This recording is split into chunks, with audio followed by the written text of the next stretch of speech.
Let's talk Parris Campbell. I got a lot of flack over the summer about Parris Campbell. I said Parris Campbell was bad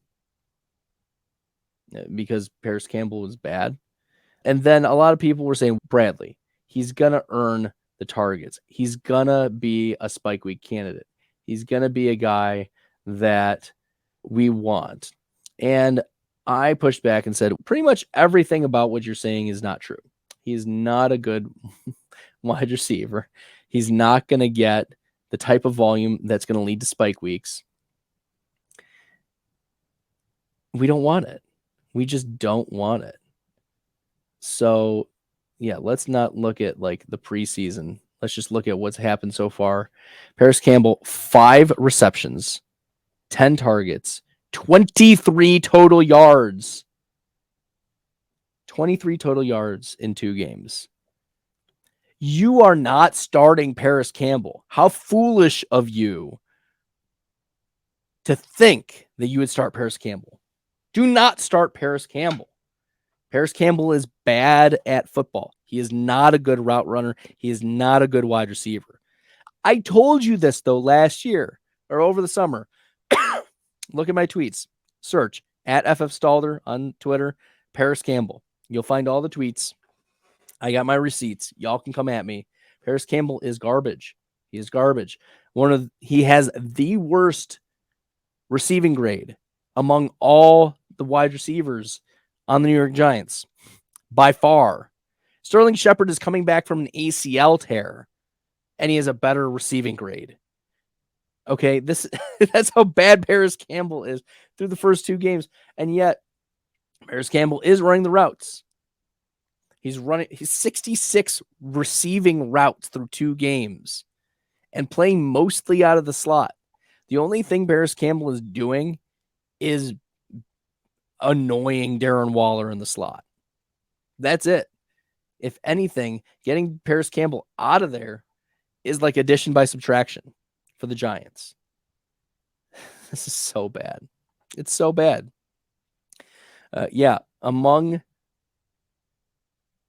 Among wide receivers with at least 6 targets.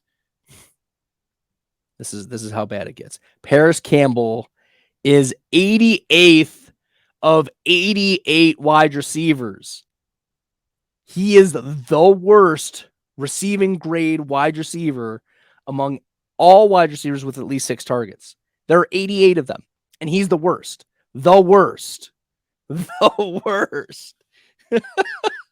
So this is why you follow me over the summer. I could have told you, don't draft, don't play, don't think about Parris Campbell at all.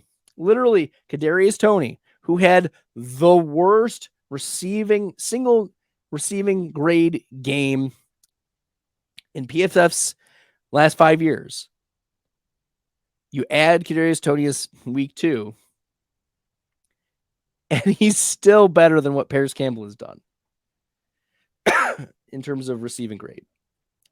Yeah, Parris Campbell is really, really, really, really bad. And then in terms of yards per route run, Campbell is 87th of 88.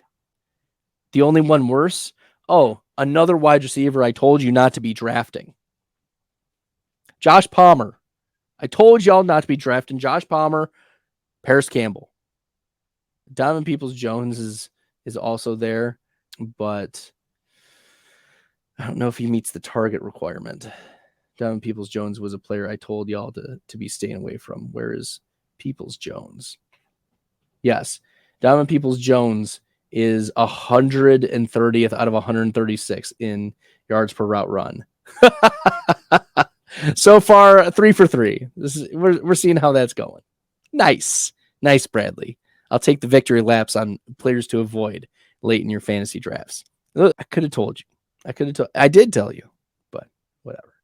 Okay, I'm getting derailed here in just told you so's in victory laps over Parris Campbell just being bad. And here's the thing: is his athletic profile is deceiving. He had 4.2 something speed out of Ohio State, 2nd round pick for the Indianapolis Colts. But he can't stay healthy. But even when he was healthy, just atrocious. So he's either bad at football or he's one of the unluckiest wide receivers we've ever seen.